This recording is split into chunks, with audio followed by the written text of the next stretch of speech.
Nagmabulokon ang pagpasigarbo sa mga cosplayers nga nitambong ni adtong MESCON 2022 Convention of Gamers nga giorganisa sa Misamis Oriental Esports Organization kun MESO.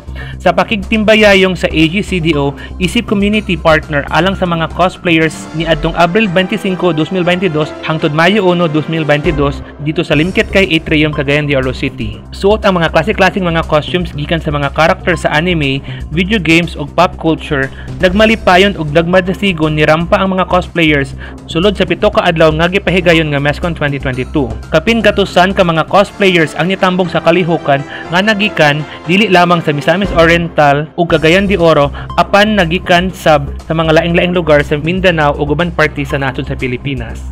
We never expected a turnout of over 100 plus cosplayers.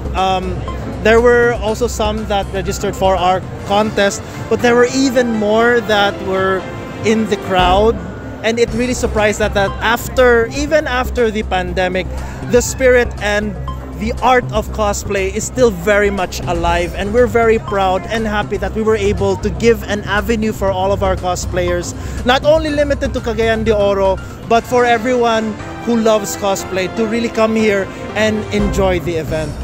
Gikalipay sa panggamhanang probinsya sa Misamis Oriental ang malambuong pagtapos sa programang gipahigayon sa MESO kung diin pipila ka mga kabatan-unan ang natagaan og higayon nga mapakita ang ilang talento ug pagkamamugnaon kay nagtuo ang kasamtangang pamunuan nga ang kabatan-unan ang susi alang sa hayag nga kaugmaon sa probinsya ug tibuok nasod.